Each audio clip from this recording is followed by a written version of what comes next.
blacks with white friends are considered less black. This is a new study that was conducted by 212 black college students made available to secrets, and this is in the Washington Examiner, and it found that there's little open-mindedness to this whole thing. And I get it, and I'll explain in a second, but let me tell you what the report says, and then we'll talk about it. So in the report, it found that blacks don't like it when other blacks associate with whites, to the point of refusing to help the African American experiencing a what's the word I'm looking for here? A run of bad luck just because they have white friends.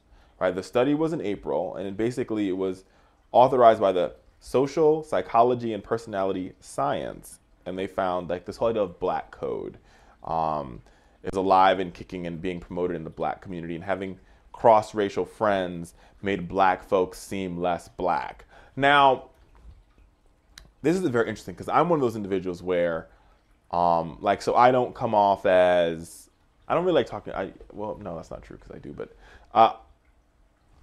I don't come off as being like in quote unquote black code. I'm not like black. As people would say, oh, you don't sound black, or you don't act black, which I'm really not sure what acting black or sounding black is. But I got a lot of that when I was growing up as a child. Like, you don't act black, you don't sound black, you're a white boy. And yes, my best friend growing up, both in high school and in college, and folks who know my business partner now, are white people. Doesn't mean that I don't love black people. I have a lot of, I hate talking about it in these like generalities. It's so weird, right? I have a lot of, then I'm gonna say I have a lot of black friends, and it makes it even worse, right? But I have a multicultural group of friends.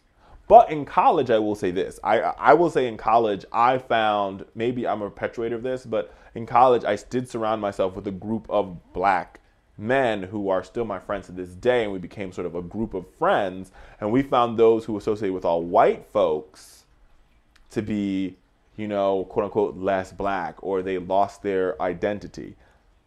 And it wasn't necessarily because they associated with black folks, it is white folks. It's because of, where they landed a lot of the issues because they associated with black folks. And I think every college campus has its hints and its pinches of racism. And I don't think our campus was outside of that. So I think that there is a sense of black code that exists, especially among college students, because the black college experience is a lot different than the white college experience, especially if you live the black college experience in a black community within your majority institution, right? So, like I said, there's a lot of science, and there's a lot of this. You could dig real deep on this one. You really can. But I do feel that, there's this sense of camaraderie amongst educated African-American males that are, I hate to use the word identify. I'm just putting my foot in my mouth over and over again, y'all. But there is a sense of, there's a sense of community amongst educated African-American males who, are I'm trying to find the right word, but who are sort of, enriched in the African-American community and African-American experience. I know I'm going to get a lot of comments about this on the YouTube channel. This is actually one of these videos where if you're watching this or you're listening to this on the radio, go to our YouTube channel, check it out. I want to hear your comments. Let's have a discussion about this, especially if you're of African-American descent. Or if you're of white descent and you had a friend who had all white friends in college. Go ahead and comment below. Let's talk about this. No hate, no shade, no F you, Richard. This is horrible. You don't know what you're talking about. Let's have a constructive conversation in the comment section, and we will come back to it and deal with it on the back lot in next week's show. I promise.